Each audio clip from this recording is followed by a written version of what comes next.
Another guest in the house of the Department of Corrections, who is, booked himself for a much longer stay. Oh, who that? Is Suge Knight. Oh, wow, yeah. 28 years plea deal. Somewhere, when that news came out, somebody somewhere had a party. Somebody popped a bottle, sang Ding Dong, the witch is dead, was happy as a motherfucker, like, okay, I think it's pretty official now. We're safe. This guy's not gonna come after me. I'm good. He's going to jail for 28 years. Somebody, I don't know who it was, but somebody, because that's how he had niggas shook in this game. Well, Daz Dillinger, who's had beef with Suge for decades, he went on Instagram and... They wonder how the Suge Knight story was going to end. It ended yesterday. 28 years in the penitentiary. He's 53 years old. 28 years. And you wonder how the story of Suge Knight ended. The death row story has ended yesterday. You wonder how life goes, and you wonder how life is. And it just ended. You know what I mean? Ha ha! But he did it in a different way. See, Daz did it in a way like a lot. I'm talking about some of these scary niggas. See, I know Daz wasn't scared. Some of these scary niggas that's probably been hiding like this whole time type of shit. These niggas is ready to come out of seclusion now because this nigga got 20. So they're popping bottles because they could live a regular life now. You see? He's just popping bottles like, fuck, this how death row ends. Fuck, you know what I mean? That was a different bottle pop, I believe. Well, I mean, to be fair, Suge, by the time he got locked up, really was not a factor in terms of, any sort of industry or anything else like that. He was no longer... When you a real bitch, and somebody fucking has put their intimidation game down on you, bro, that shit lasts for a long time, bro. Fair enough. Don't think just because in the mainstream that his shit wore off, that somebody that he really, you know what I mean? One of them niggas that he made drink piss and all that other type of shit, them niggas is still scared. Trust me. Them niggas are still nervous. Well, I mean, because speaking of that, I remember we posted a story. Suge Knight's son, his name is Suge Knight Jr., he did a video, an interview, I think, on TMZ where he said... Wait. His name is Suge Knight Jr. or Marion Knight Jr.? His name is Suge Jacob Knight. Essentially Suge Knight Jr. or Suge Knight II. Well, he ain't no junior because Suge's name ain't Suge. It's Marion. It's Marion. Okay, yeah, you're right. So, technically he's not his a nickname. junior. It's a nickname. So Short for son. Oddly enough, it's short for Sugar because he has such a sweet personality. That's what his mom named him. Yeah, okay. That's where the name Suge comes from, for those who don't know. It's from his mom calling him Sugar. It was a nickname that got shortened to Suge. Because he was so sweet as a baby. He wouldn't hurt a fly. And what's interesting is that I was talking to some people about this recently. I'm not going to say who because it was a private conversation, but Suge didn't grow up in this gang type culture. He came from a 2-parent home. I think one of his parents is like a teacher. He went to college. He played football. He was not like a lifelong gangbanger like some of these other dudes, like a Trey D or, some of these other guys that were really this is all they were doing. He actually came from somewhat of a stable environment and decided to get into it later on once he got some money and some power. Yep. But what's interesting is that his son said, that the system is stacked against his dad and his dad needs a break. And, we tweeted this and someone responded and said, you do know that your dad made motherfuckers drink piss, right?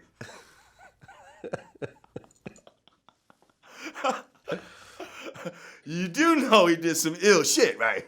That's crazy. Yeah, because it's actually interesting. We just put this interview out. You know he hung motherfuckers off balconies, right? Right.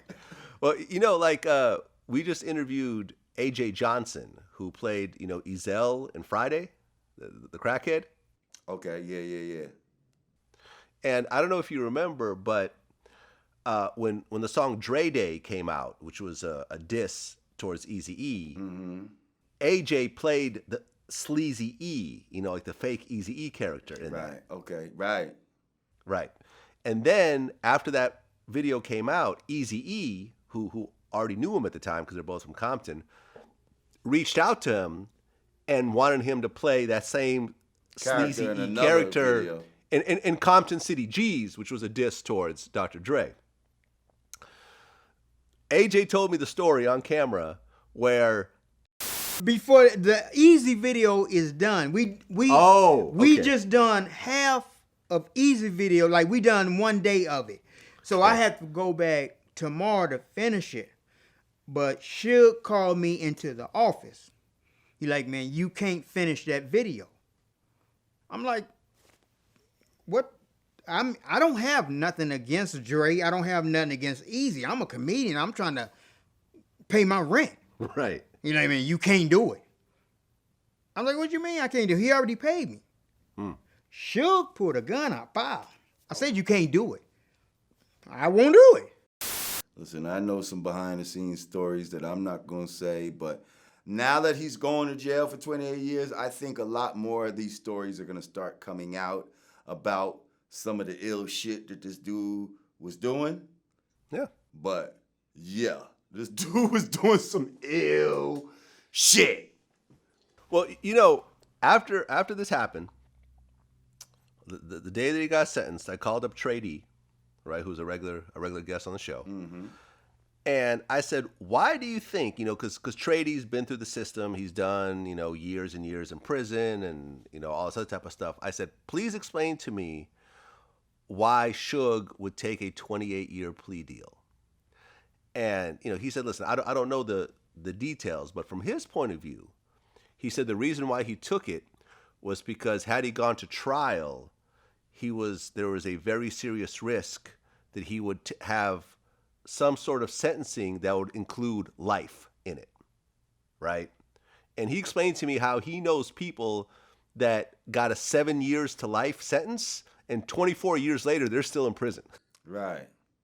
You see what I'm saying? And basically what he thinks is that because Suge knew that if he got any sort of life sentence, that he would never get out. Right. That the parole board would just keep denying him every single time it'd be over. So at least with a 28-year plea deal, there's some chance that he might get out at some day. Otherwise he'd be in there forever. Yeah, that makes sense. That makes sense. At least there's an end to it, because the life part is like, nigga, there's no light at the end of the tunnel. Like, now it's like, well, hey, nigga, if you could live 28 years, nigga. And who knows what could happen in between that 28 years. Maybe you can, you know what I mean? Find some sort of loophole. Or yeah, he said that, there's a chance that niggas was trying to kill him and all that type of shit, and he ran the nigga over in self-defense or whatever. Like, I don't know. Yeah, he said the laws may change, 10 years from now. He might, just because you get 28 years, I think it's state time, so you might be able to do the whole, right.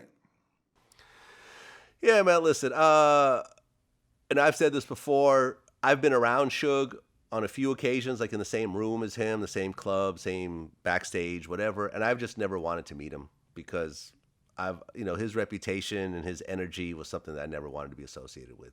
I'm sure that, it'd be a hell of an interview if I can get it, but the cost of it I always felt was too high. So I just never established any sort of contact. And he knows who I am. I've had people told me that he's spoken about me in various ways over the years, but I'm good. And that time he told you to shut the fuck up when he walked away, you started talking again.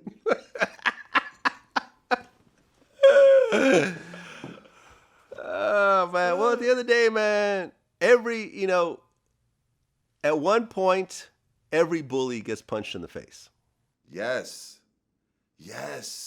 I was just telling this story about when I got punched in the fucking eye one time for bullying this kid on my fucking bus. Like, he waited till the last day of school.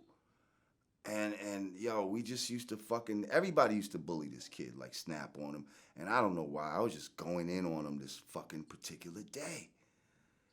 And Oh, shut the fuck up. Da, da, da, da, da. You know what I mean? That nigga didn't say nothing. He got off the bus because I went to an alternative school for like bad kids. So we used to have to like ride a little yellow cheese bus to school. So I'm in the back. I got my box and all this type of shit. We smoke weed on the bus, all of that. So we get off the bus. He got off first. I'm getting off. All of a sudden, boom! Right as I step off the bus, this nigga steal on me, punched me right in my eye, and it was one of those type of motherfuckers. Like, I was like, oh shit. Like, I didn't think he had it in him. Like, but bravo. That motherfucker taught me a lesson. I deserved it. And I was just talking about this. I was just telling somebody this story the other day. The motherfucker stole on me and swole my eye up mad fast. And I couldn't even really get him after that. Like, there was, you know what I mean?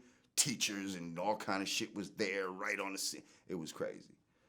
But after, I was like, you know what? You deserve that. You deserve that. Yeah. So, yeah. Pride before the fall. Every bully will get punched in the face at some point. Yep. Mm-hmm. I mean, and that's what the legal system just did, basically. Right. Yeah. Damn sure did. Ooh. Yeah, it's quite a punch, too. Quite a punch.